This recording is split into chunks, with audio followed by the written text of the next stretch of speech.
Students, आज मैं काव्य मंजरी से दूसरा पाठ सूरदास जी द्वारा रचित बाल लीला पढ़ाने जा रही हूँ। बाल लीला अर्थात बालक कृष्ण की लीलाओं का बहुत ही सुंदर वर्णन सूरदास जी ने इसमें प्रस्तुत किया है। सूरदास जी को वात्सल्य रस का सम्राट कहा जाता था।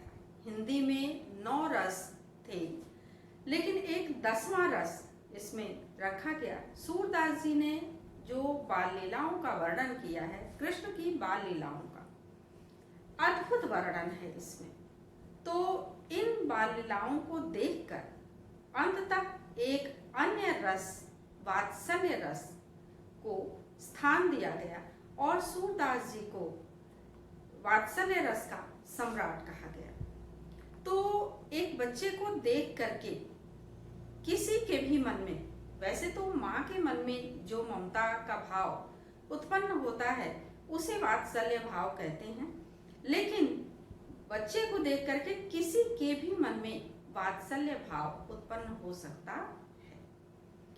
तो सूरदास जी के जीवन परिचय के विषय में देखिए।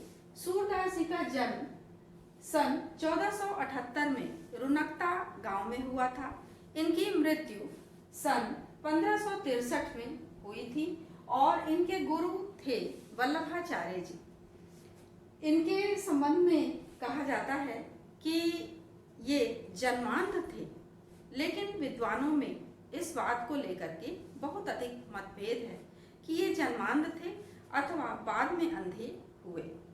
इनकी रचनाओं में इनकी भाषा ब्रज है और सूर सागर में इनके पदों का संग्रह प्राप्त होता है। वात्सल्य रस के ये सम्राट कहे जाते हैं और भक्तिकालीन सगुण भक्ति धारा के कृष्ण भक्त कवि थे। तो इसमें जो आपका पाठ है बाल लीला, इसमें उन्होंने भगवान कृष्ण के, या कहें कि बालक कृष्ण के बाल रूप का बहुत ही सुंदर वर्णन प्रस्तुत किया है। इसमें पहला पद है, शोभित कर नवनीत लिए। शोभित का अर्थ है सुंदर लगना, सुशोभित होना। कर हाथ, नवनीत मक्खन, अर्थात बालक कृष्ण का हाथ, बालक कृष्ण के हाथ नवनीत लिए हुए, मक्खन लिए हुए अत्यंत सुशोभित हो रहे हैं। घुटुरवन चलत रेणुतन मंडित। घुटुरवन कहते हैं घुटनों के बल।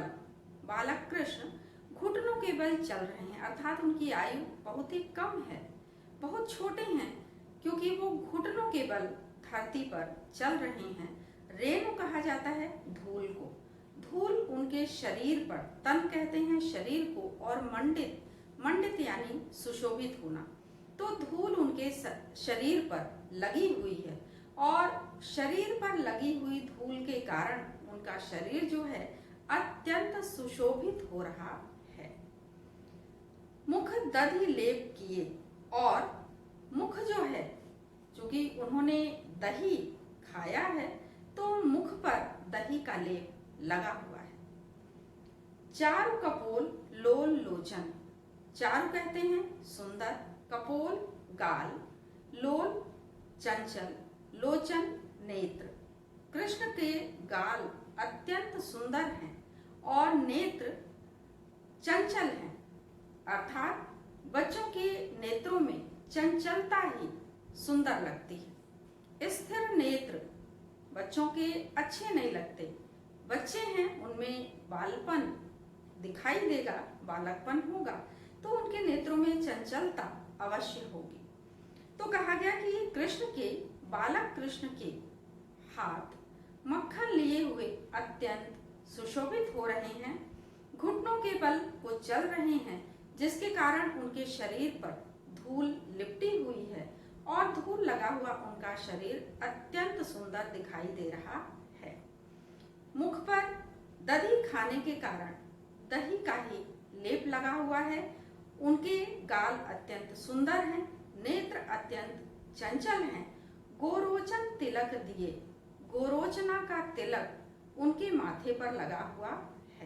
रोचना यानी कि जो माथे पर तिलक लगाया जाता है उसको रोचना कहते हैं। यहाँ पर गोरोचना शब्द आया है। गोरोचना शब्द का अर्थ है गायों से प्राप्त होने वाला एक पीले रंग का सुगंधित पदार्थ।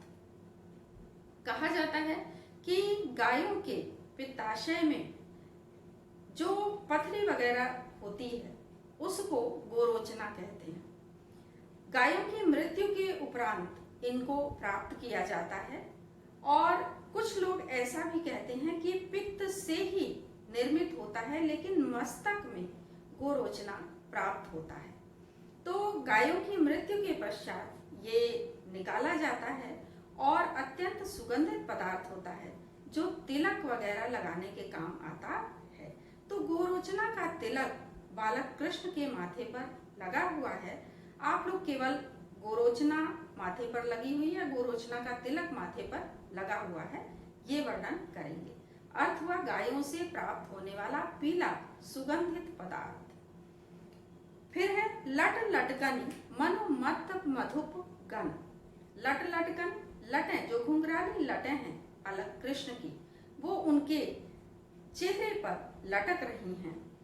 मन मानो, मत, मत का अर्थ है यहाँ आनंदित होने वाले या उन्मत्त होने वाले, मस्त होने वाले। तो मधुप गण, मधुप कहते हैं भौरों को, भ्रमरों को, भ्रमरों का समूह, मानो आनंदित होता हुआ भ्रमरों का जो समूह है। मादक मधु ही पिए, मादक उन्मत्त कर देने वाली, उन्मादक जो मधु है उसका पान किए हुए, जो फूलों के रस हैं मानो उनका पान करके ये उन्मत्त अवस्था में हैं। ये भ्रमरों का समूह जो फूलों पर बैठा हुआ होता है, मानो फूलों के रस को पी करके या मधु का पान करके उन्मत्त दशा में वहीं पर बैठा हुआ हो, ऐसा बालक के कृष्ण पर जो लटें लटक रही हैं उनको देख करके प्रतीत हो रहा है। कठुला कंठ, उनके कंठ में कठुला जो माला है वो विराजमान है और वज्र केहरी नख, वज्र के समान केहर सिंह या शेर, सिंह के नख, नख कहते हैं नाखूनों को, सिंह के नख की माला उनके हृदय प्रदेश पर सुशोभित हो रही है। राजत रुचिर हिये, राजत विराज है, विराजमान है, विराजित है, और रुचिर सुंदर, हिये हृदय प्रदेश पर, उनके हृदय प्रदेश पर वज्र के समान कठोर जो सिंह के नाखून हैं उनकी माला सुशोभित हो रही है।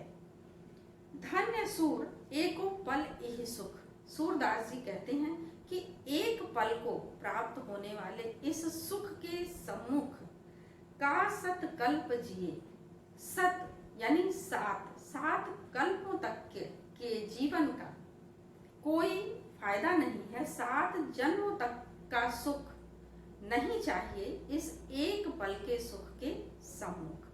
अर्थात सूरदास जी को जो बालक कृष्ण के इस रूप के दर्शन हो रहे हैं, उस दर्शन को प्राप्त करके वो धन्य हो जा रहे हैं और उनका कहना है कि इस एक पल के सुख के सम्मुख 7 जन्मों तक का सुख, 7 कल्पों तक का सुख मुझे नहीं चाहिए।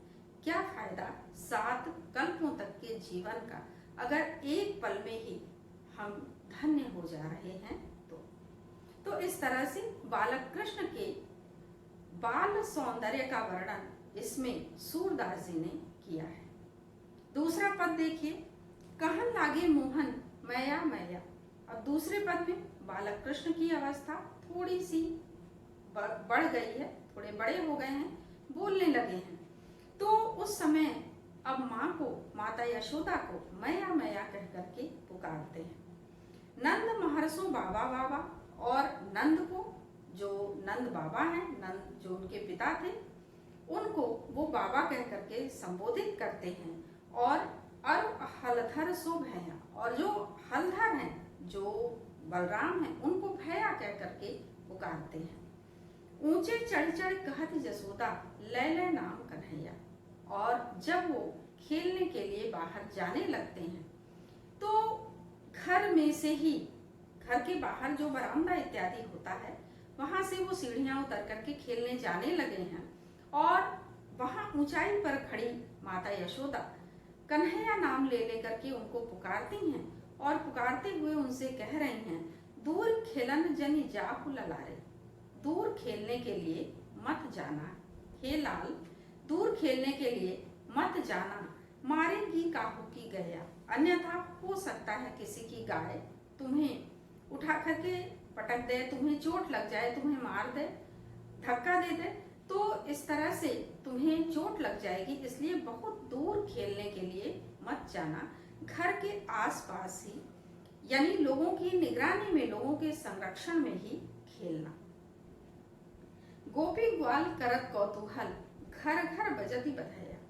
गोपियां और ग्वाल बाल जो हैं वो सभी कौतूहल कर रहे हैं, आश्चर्य कर रहे हैं, उन्हें जिज्ञासा हो रही है कि इतना छोटा बालक कृष्ण, उन्होंने बोलना प्रारंभ कर दिया है। सभी आश्चर्य से आपस में बातें कर रहे हैं, कृष्ण को बोलते हुए देख रहे हैं और घर घर बजती बधाइयां, घर घर में बधाइयां बज रही हैं, घर घर में लोग एक दूसरे को बधाइयां दे रहे हैं, सभी प्रसन्न हैं, सभी प्रसन्नता में आह्लादित होकर के एक दूसरे को बधाइयां देते हुए मानो गा बजा रहे हैं।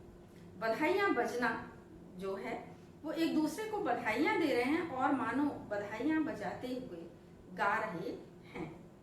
तो यहाँ पर घर घर बजती बधाइयां, बधाइयां शब्द का यहाँ अर्थ लेंगे कि एक दूसरे को बधाइयां दे भी रहे हैं और वाद्य यंत्रों को बजाते हुए मानो प्रसन्न हो रहे हैं कि कृष्ण ने बोलना प्रारंभ कर दिया है। सूरदास प्रभु तुम्हारे दरस को, सूरदास जी कहते हैं कि हे प्रभु, हे मेरे आराध्य देव कृष्ण, आपके दर्शन मात्र से ही चरणन की बल जया, मैं आपके चरणों पर स्वयं को न्यौछावर करता हूँ, आपके चरणों पर बलिहारी जाता हूँ। अर्थात बालक कृष्ण के इस प्रकार के सौंदर्य को निरख कर सूरदास जी मानो स्वयं को धन्य मान रहे हैं और उनके दर्शन मात्र से ही वो धन्य हो गए हैं और उनके चरणों पर स्वयं को न्यौछावर कर रहे हैं। तीसरा पद, मया मोई दाऊ बहुत खिंचायो। अब बालक कृष्ण थोड़े और बड़े हो गए हैं, बाहर खेलने के लिए जाते हैं, वहां पर बलराम उनको चढ़ाते हैं, ग्वाल बाल जो हैं वो भी उनके साथ मिल जाते हैं और कृष्ण जो है वो क्रोध में आ जाते हैं, आकर माता यशोदा से शिकायत करते हैं कि मैया मोहि दाऊ बहुत खिंचायो, मोहि मुझे दाऊ जो बलदाऊ हैं, बलराम हैं, बहुत अधिक खिंचाते हैं, परेशान करते हैं। मोसो कहत मोल को नीन्हो, मोसो कहत मुझसे कहते हैं, मोसो ब्रज भाषा है, मुझसे कहते हैं, मोल को लीन्हो तुम्हें मोल लिया गया है, तुम्हें खरीदा गया है, मूल्य देकर तुम्हें खरीदा गया है। तो जसुमति कब जायो, तुम्हें माता यशोदा ने कब उत्पन्न किया, कब जायो का अर्थ है उत्पन्न करना, तो तुम्हें माता यशोदा ने भला कब जन्म दिया, कब उत्पन्न किया। कहा करूं इह ऋषि के मारे, कहा करूं क्या करूं इह इसी ऋषि के मारे, इसी क्रोध के कारण, इसी क्रोध के कारण हों खेलन नहीं जात, हों का अर्थ है मैं खेलने भी नहीं जाता हूँ, यानी कि बलदाऊ मुझे जब चढ़ाते हैं तो मुझे क्रोध आता है और इस क्रोध के कारण मैं खेलने के लिए भी नहीं जाता हूँ। अब वो कहते हैं, पुनि पुनि कहत कौन है माता को है तेरो तात, पुनि पुनि पुनः पुनः बार बार वो मुझसे पूछते हैं कि तुम्हारी माता कौन है, को है तेरो तात, और तुम्हारे पिता कौन है, यानी कि माता यशोदा और बाबा नंद तुम्हारे माता पिता नहीं हैं, तुम बताओ कि तुम्हें खरीदा गया है तो तुम्हारे माता पिता कौन है। गोरे नंद जसोदा गोरी तू कत श्याम शरीर। अब वो कहते हैं कि बालक कृष्ण माता यशोदा से बलराम की शिकायत करें, कह रहे हैं कि वो बार बार मुझसे कहते हैं कि बाबा नंद और माता यशोदा तुम्हारे माता पिता नहीं है, तुम्हें खरीदा गया है। देखो नंद बाबा भी गोरे हैं और माता यशोदा भी गोरी हैं। गोरे नंद बाबा गोरे हैं, जसोदा गोरी और माता यशोदा भी गोरी हैं। तू कत श्याम शरीर, और तुम भला सांवले सलोने शरीर वाले हो, तुम श्यामल शरीर वाले हो, तो तुम भला नंद बाबा और माता यशोदा के पुत्र कैसे हो सकते हो, क्योंकि वो लोग गोरे हैं, तुम काले हो। चुटकी दे दे हंसत ग्वाल सब, और उनका इतना कहना है कि सारे जो ग्वाल बाल हैं वो चुटकी बजा बजा करके मुझे घेर कर मुझे चिढ़ाते हैं और सब के सब हंसते हैं। सिखे देत बलवीर, और बलवीर जो है, बलराम जो है, वो उनको सिखा देते हैं और वो सब के सब मिल करके मुझे इस तरह से चिढ़ाते हैं। तुम मुझ को मारन सीखी, और जब मैं तुमसे कुछ कहता हूँ तो तुम भी मुझे ही मारना सीखी हो, मुझे ही डांटती हो, मुझे ही मारती हो। दाऊ कबहू न खींचे, दाऊ पर, बलराम पर कभी नहीं खींचती हो, कभी उनको नहीं डांटती हो, उनके ऊपर कभी क्रोध नहीं करती हो। मोहन मुख रिस की ये बातें, मोहन के मुख से, कृष्ण के, बालक कृष्ण के मुख से ये रिस की, क्रोध की बातें सुनकर जसुमती सुनी सुनी रीछ है। माता यशोदा सुन सुन करके जब मोहन के मुख से ये इतनी मधुरिम बातें माता यशोदा सुनती हैं, उनका क्रोध जब देखती हैं तो सुन सुन करके रीझती हैं, प्रसन्न होती हैं और उनसे कहती हैं, सुनहु कान्ह बलभद्र चबाई, हे कान्हा सुनो, जो बलभद्र है, जो बलराम है, ये चबाई अर्थात दुष्ट है, ये बचपन से ही जो है बहुत ही चालाक है, जन्मत ही को धूर्त, बचपन से ही धूर्त है, बहुत चालाक है, बहुत शरारती है, ये इस तरह से तुम्हें परेशान करता है, तुम्हें चिढ़ाता है। सूर श्याम ही गोधन की सो, सूरदास जी कहते हैं कि माता यशोदा बालक कृष्ण के सम्मुख गोधन की, जो उनका गायों का धन है, जो गोधन है, उसकी सौगंध खाते हुए उनसे कहती हैं कि मुझे गोधन की सौगंध है, मैं माँ हूँ, हो माता तू पूत, मैं माँ हूँ और तुम मेरे पुत्र हो।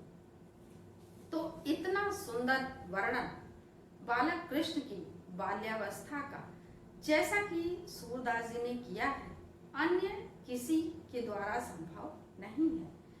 इसीलिए सूरदास जी को वात्सल्य रस का सम्राट कहा जाता है, क्योंकि किसी भी बालक की बाल्यावस्था का इतना सुंदर, इतना मधुर वर्णन किसी अन्य के भी द्वारा संभव नहीं है।